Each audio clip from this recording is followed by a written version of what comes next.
Welcome to Modern Motoring. I'm Jay, and we are with the 2026 Cadillac Vistiq, and it's replaced the XT6 as Cadillac's three-row SUV that is not the very, let's say, majestic and gargantuan and gigantic Escalade IQ as well. So baseline numbers, perks, quirks, Irks, pricing competition, same as usual, and that should wrap us up. So this runs off 102 kilowatt per hour battery, horsepower is 615, torque is 650 pound-feet, all-wheel drive, well, or all-wheel drive, and well, range is interesting because there are two figures here. First one is up to 483 kilometers, and that's if you use the 19.2 kilowatt charging module, or you can go for the 11.5 kilowatt charging module, and that brings the range up a little bit to 491. We have charging speeds of up to 190 kilowatts, and you can get it with 6 or 7 seats depending on trim. And finally, the last set of numbers, or number, will be cargo space, and with all the seats up, it is 430 liters. So a decent bit of space, and you have some underfloor storage as well, and that's where Cadillac keeps your charging cable in a very fancy briefcase. So let's go through the perks. First up, this drives so well. It is like Cadillacs of old, and it blends soft and squishy and very couch-like with just firm enough and sporty and just everything that you remember of the good old years for Cadillac as far as the drive feel goes. The engineers have put that here into an EV, and I find this drives far better than the Escalade IQ I had, I think, a couple of months ago. It just does everything so well, and it's surprisingly agile for a three-row. It feels more like a compact crossover on the road, and hats off to the GM engineers who structured this and set it up in such a way that the drive feel would be one of, if not the most attractive aspects here. This premium luxury trim I'm in has the adaptive air suspension, and does that ever make a lovely difference in the just absolute height of comfort for ride quality. It's got the damping controls as well, and you glide over the imperfections on the road, and even some of the more pronounced imperfections. The Vistiq, I know I said Vistiq before, I'm just gonna bounce between the two. The Vistiq really just, again, glides right over it, and it feels so good on the road. And it's got one of the better drive feels for an EV of this size in the market. This trim also comes with the rear wheel steering, so you do get up to 3.5 degrees of turn, depending if you are going at lower speeds or higher speeds. So definitely nice on the agility side, and if you are going into tight parking spaces, whether it's a shopping mall or a condo underground, or any underground parking spot for that matter. Again, the agility here with that rear wheel steering definitely makes a huge difference. There are 3 levels of regen. Cadillac calls it their one-pedal drive, and it's either off, normal, or high. I don't really feel that much of a difference between normal and high. They both kind of just really slow you down pretty quickly. Now, there is a paddle on the left side of the steering wheel, and you can also use that to slow yourself down and get some juice back in the battery. And the cool thing here is, as you come to a stop, if you are using that left paddle, you hang on to it for an extra, I don't know, maybe half second, 1 second, and then the auto hold kicks in. So that is a very nice added bonus. Next up is the clever engineering of the far left side of the 33-inch screen here. It's, I don't know, I'm gonna say like 2 inches worth left to right and maybe, I don't know, 4 high. But they jammed so much stuff in here. You have your gauges, your energy, your map, your assist, your night vision. Night vision is only available on higher trims. You have your headlamp control. You have a couple of other things as well, as far as your layout, your head-up display, and your trip counters for trip A and trip B. Or actually, I think it's trip 1 and trip 2. What do they have here? They have trip 1, trip 2.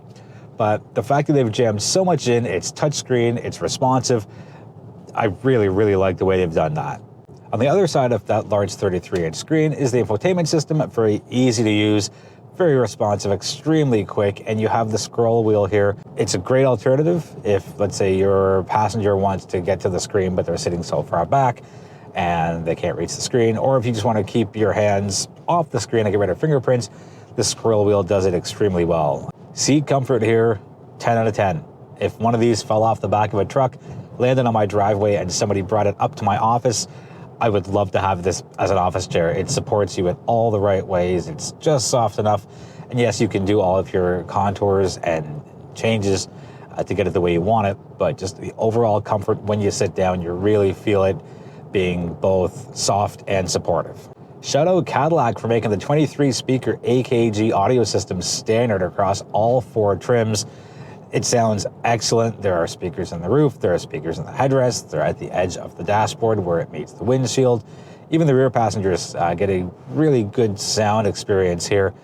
And not quite theater-like, but I applaud it, and it's in the perk pile because they have made it standard. The Google built-in is pretty responsive. It's just HEYGOOGLE, and you say your commands, and it's not a new way of doing it. A bunch of vehicles have them, but part of me likes that Cadillac has incorporated this. We'll get to why I don't like it in the Irks pile. There's plenty of standard safety here, and I went on the Cadillac website, and under the safety portion, it was pretty much all standard, with just a few pieces being optional. So your front's covered, your rear's covered, your sides are covered as well. So good job, Cadillac. Good job, Cadillac, on making standard safety very, very plentiful. Onto the quirk side we go, and this will always be a quirk for me. It's the numerical badging that Cadillac uses to measure Newton meters as their way of putting a really high number on some of their vehicles. So here it's 900, and I don't know who in North America is using Newton meters, but quirky because Cadillac is the only one that said, you know what, let's tap into something that hardly anyone uses for measurement anymore and use that to boost up our visual presence on the exterior of our vehicle. The turn signals are wildly imbalanced. Up front, there are 2 very thin lines. It gets the job done, no issues. There are turn signal indicators in the side mirrors. Straight line, pretty okay, and they're almost the same size. But then you get around to the rear, and it is massive. You get the big L on the top, you get a long vertical strip on the bottom, and I did a social video on it, and just seeing it at night, it looks really cool. Cadillac has their sit to start, and when I first experienced it a few years ago, it was a little weird, but the more you do anything, the more you get used to it. So definitely a quirky side of things, and to get the vehicle to shut off, you just put the vehicle in park, take your foot off the brake, and off and out you go. But if for whatever reason you have to manually do a shut off, there is a little position in the middle of the infotainment system right at the bottom. You just tap off, and that's how you put the vehicle off. On to the Irks side of things. The no Apple CarPlay and no Android Auto is a terrible decision. If it showed up years and years ago, before we were so used to it and we were so accustomed to having it in nearly every vehicle, it might be different. But it's been in and around 10 years we've had this technology. Almost every vehicle has it. And I think back to the Decca Records and Beatles example, and I think GM is making a massive mistake. And yes, I know the primary reason is they want to own all the data. They don't want to have to pay for it from a third party. Good, fine, and whatever, but I think they're going to do a 180 and bring it back, I don't know, 3, 4, 5 years once they realize just how important of a feature it is in new vehicles. Climate controls are way at the bottom. It is a touchscreen only, no physical buttons. It's a nicely laid out 8-inch screen, but I don't want to have to take my eyes off the road to make any kind of climate control adjustments. Now, your heated seats, cool seats, and seat adjustments are made by a little panel on the actual door itself, very Mercedes-esque, so that's kind of an okay thing, but I don't like only having a screen for climate controls. At least give me a few physical buttons. And I know that there's the Google built-in as far as the workaround goes, but sometimes it's just faster if you tap a couple of buttons. While for the most part, the 33-inch screen does extremely well as far as the left side goes and the right side goes, it's the instrument cluster that's missing a few things here. So right in the middle is your speedometer, and you get your number of kilowatts you're using, you're getting your gear, number of kilometers left, but it suffers from the Porsche problem, which is things to the immediate left and right of that speedometer, you can't really see it because it's covered by the steering wheel. And it's a little weird. And yes, you can change the layout of the display a couple of different ways, but it's just, it could have been better. The flush door handles are really strange, so they pop out the wrong way when you approach the vehicle or hit the unlock button, and then you yank on it, and there's a slight delay before the mechanism realizes it needs to open, and then you open it and you're fine. But I can't wait for that thing to freeze in the winter. I don't like any of them. It's not a specific issue to the Vistiq, but any kind of retractable door handles are just, sure, it's cool on the luxury side, and it may be a cool party trick, but on the functionality side, especially in Canadian winters, I think it's just waiting to fail. There's no battery percentage monitor as you're driving. You only see it when you shut the vehicle off, and it's on the instrument cluster, and you can get the app and you can see it there, but there is so much information here that I don't know why Cadillac just didn't put a small percentage marker right beside the number of kilometers left. Third row seating is comfortable, but the floor is pretty high, so anyone who sits there will have their knees bent up on a pretty steep angle. Not the worst in class by far, but with the rest of the vehicle being so full of a high-end fit and finish, from the first row to the second row to the standard panoramic sunroof that actually opens, which is a rarity, and even that sunroof, which is fixed, it's a smaller one, in the third row for light, all that stuff is good and great, but if you're uncomfortable, it doesn't matter how much light comes in. Now, there is an okay amount of space between the knee and the seat back, but again, it's just that angle of the knees that's not great.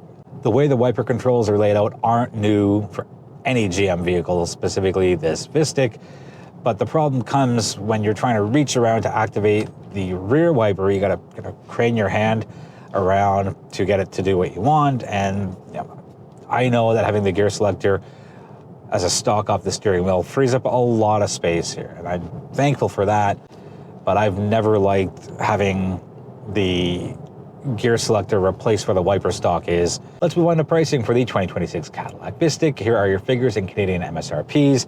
The luxury and sport trim come in at the same figure, which is $92,999. Jump up to what I have, which is the premium luxury, $110,799, and you go all the way to the top with the platinum, and that comes in at $117,499. One thing to keep in mind, in Canada, the two highest trim, the premium luxury and the platinum, are subject to a luxury tax. On the competition side, let's go with luxury, and then we'll go with mainstream. So you have the Volvo EX90 with a range of up to 499 kilometers. You have the Rivian R1S, which has range from 465 to 602. There are so many configurations. And finally, we have the EQE from Mercedes. The range is in the low 400s. Let's move on to the mainstream side for competitors, and the two big ones are going to be the Ioniq 9 and the EV9.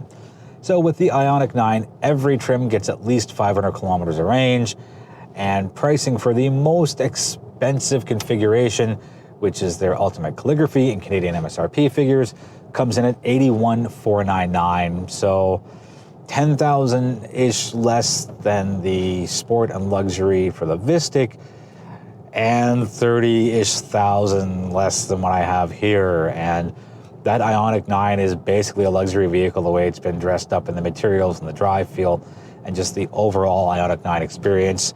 On the more playful and casual side of things is the EV9. Your max MSRP in Canadian dollars is $85,285, and range there goes up to 491 on the high end, 370 on the low end. Also a good vehicle. I would put it as a close second to the EV9, also known as the Ioniq 9 for drive feel. But if you want something really high end and near luxury, if not luxury, then that Ioniq 9 is where it's at. Before I go, I will quickly come back to the driving side of things, and it's on how much range was held during my week. Now, it snowed for a few days, so I had the heat cranked up, and well, heat takes up range, and overall, and even through not quite spirited driving, but getting a good feel for it, through my week, the Cadillac Vistiq lost about 20% of the range compared to what it was projected at. And the weather was cold. It was hovering around 0 for most of my week.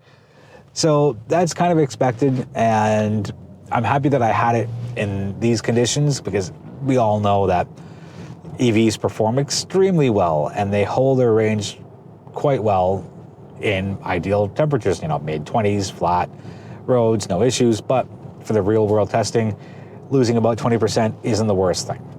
On that note, that'll wrap it up for the 2026 Cadillac Vistiq. Any questions, let me know in the comments. I'm always happy to hear from you and engage in respectful conversations online. I invite you to join the Modern Motoring social media platforms. We are on all of the major ones. Without you, there is no Modern Motoring, so I thank you, I appreciate you, and I look forward to seeing you in the next video.